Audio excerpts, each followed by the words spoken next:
These are 4 generations of Italian-French craftsmen who built one of luxury's most invisible empires through quiet luxury mastery. This is Berluti, a brand worth $750 million that most people have never heard of, yet rivals John Lobb and Edward Green in bespoke shoemaking excellence. While everyone recognizes Louis Vuitton or Gucci, Berluti operates in the shadows of the luxury world, crafting shoes for presidents and pop stars without ever putting their name on the product. It is stealth wealth perfected, the art of being extraordinarily expensive while remaining deliberately unknown. Think Succession-style quiet luxury, but for your feet. The story begins in 1865 with a young Italian named Alessandro Berluti, born in the small port town of Senigallia on the Adriatic coast. Alessandro started life as a carpenter's apprentice, learning to work with wood and leather on horse-drawn carriages. But then came a chance encounter with an old village shoemaker that changed everything. The master craftsman introduced Alessandro to the severe demands of bootmaking, a phrase that would define the family's approach for the next century and a half. At 19, Alessandro left Italy for Paris, arriving in the 1890s during the city's creative explosion. This was the Paris of the Belle Époque, where artists and innovators flocked from across Europe.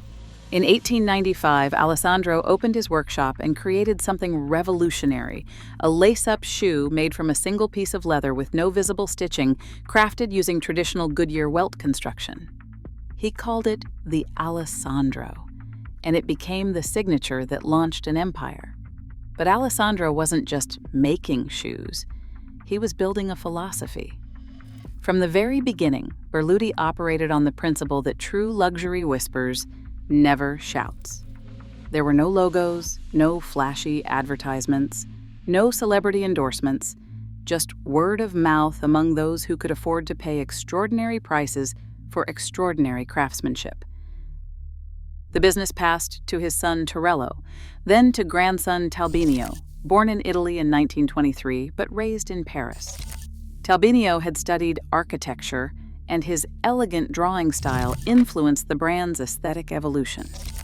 In 1959, he introduced the first ready-to-wear collection, expanding beyond pure bespoke work. That same year, a 20-year-old woman named Olga Squeri joined the workshop. Daughter and granddaughter of shoemakers herself, Olga learned from both Torello and Talbinio. She would eventually marry into the family, taking the Berluti name and becoming the 4th generation to lead the house. Then came 1962, and the moment that would define Berluti's mystique forever. Andy Warhol walked into their Paris shop wearing a leather jacket and sunglasses, his distinctive floppy hair drawing stares from the establishment clientele. This was a house that primarily served the Duke of Windsor and Charles de Gaulle. Warhol requested a bespoke square-toed loafer, radical at the time, and the task fell to young Olga. And here, the story becomes legend. Olga deliberately chose leather with a visible flaw and told Warhol it came from a particularly defiant cow that loved to rub against the barbed wire fence. The notion of a transgressive ruminant delighted the pop artist. He declared that from then on, he would only wear shoes made from the leather of transgressive cows. This was not just clever marketing, it was pure Berluti. The brand understood that its wealthiest clients did not want perfection. They wanted stories, personality, something that could not be bought elsewhere at any price. Olga became the soul of modern Berluti. In the 1980s, she revolutionized luxury footwear by developing the signature patina technique using their proprietary Venezia leather, a method of hand coloring that creates unique, unrepeatable finishes. Each pair tells a different story through color. The Saint-Emilion Red was named for both a great Bordeaux vineyard and a loyal customer. Yves Saint Laurent chose a dark blue-brown that Olga invented specifically for him. Psychoanalyst Jacques Lacan, who wore colored jackets in brick red, purple, and aubergine, daringly matched his shoes to his outfits. For caviar importer Armin Petrosian, she created the deep gray of beluga and the anthracite of Sevruga. But the most famous Berluti ritual emerged in 1992 with the founding of the Swan Club, named after Proust's elegant hero. These exclusive dinners for the brand's best customers included a unique shoe polishing ceremony. Devotees would clean their Berlutis with Venetian linen dipped in Dom Perignon champagne under the light of a quarter moon.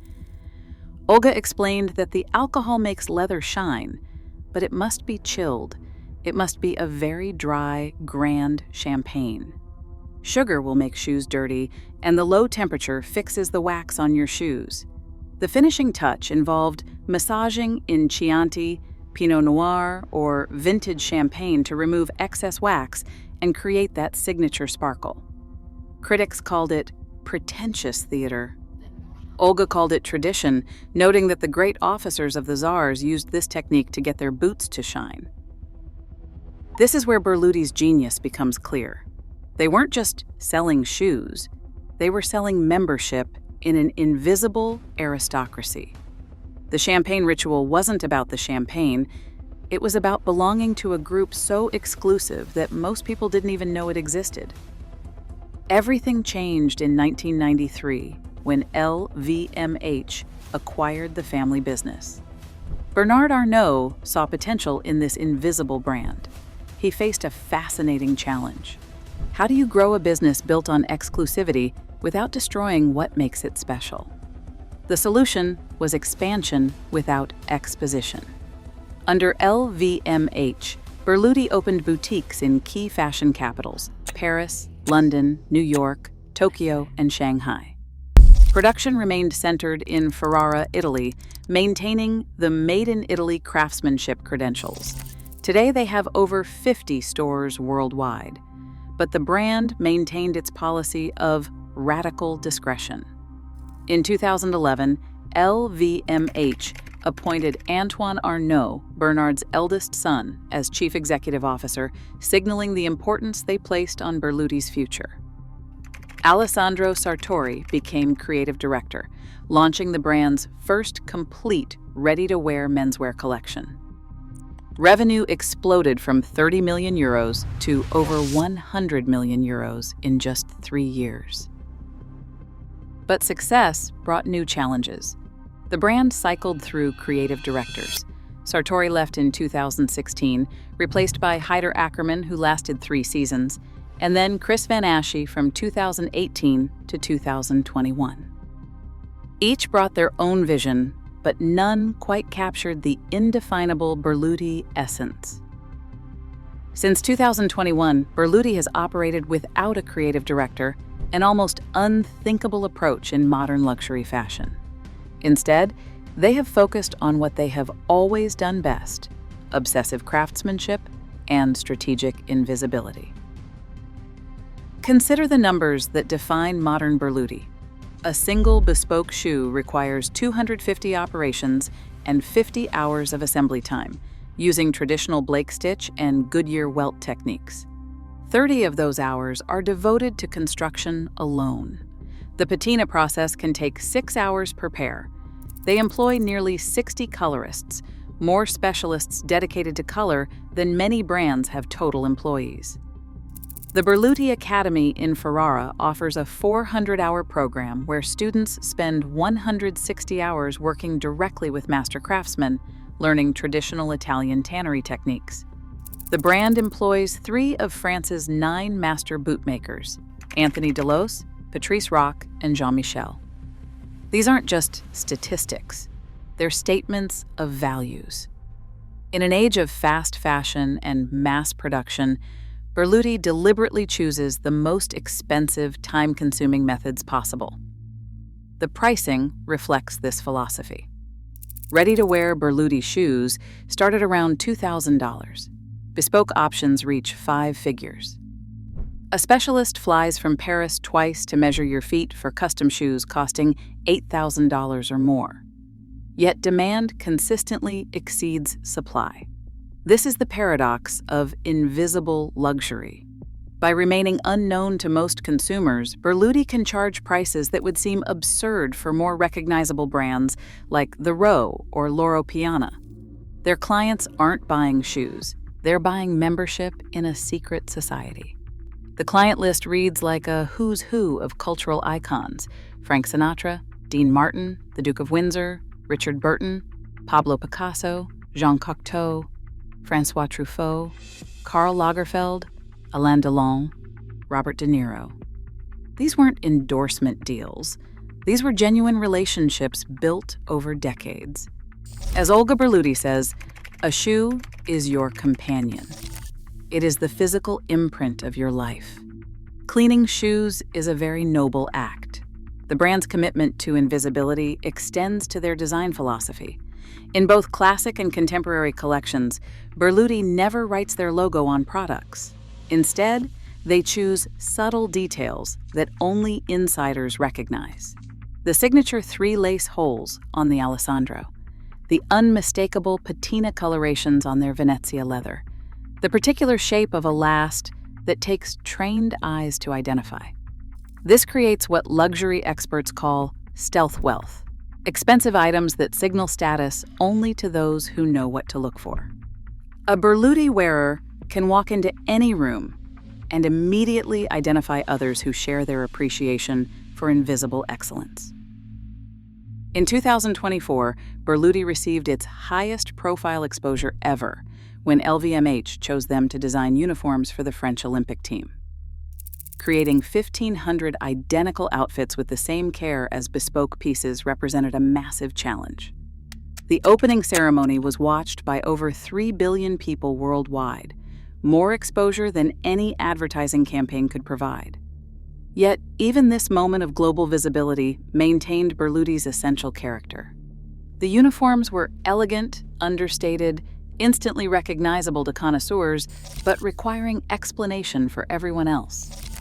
Today, as Berluti celebrates its 130th anniversary, they are doubling down on quiet luxury. Their Fall 2025 collection explored 50 Shades of Black, a color palette that epitomizes their philosophy. Black is the absence of color, yet infinite in its variations. It is luxury that does not need to announce itself. The brand just introduced the Parapol bag, made from their new Venezia softy leather, tough enough for daily use but supple enough for overhead compartments. It is a perfect metaphor for modern Berluti, uncompromisingly luxurious, yet surprisingly practical. Under new CEO Jean-Marc Mansvelt, who replaced Antoine Arnault in 2024, Berluti has articulated their vision more clearly than ever. They are not trying to be the biggest luxury brand. They are trying to be the best at what they do, competing with heritage houses like Brunello Cucinelli in the stealth wealth space. This is the lesson of Berluti's 130 years. In a world of constant noise, silence can be the loudest statement of all. While other brands fight for attention, Berluti fights for excellence. While competitors chase trends, Berluti creates traditions. Their success proves that invisibility isn't a limitation, it is a strategy. By remaining unknown to most people, Berluti can focus entirely on serving the few who truly understand what they offer. They have built a $750 million business by being the luxury industry's best-kept secret. In an age where everyone wants to be famous, Berluti chose to be legendary instead. They understood that true luxury isn't about being seen. It is about being known by those who matter. 4 generations after Alessandro's first shoe, that philosophy continues to define everything they create. The transgressive cows would be proud.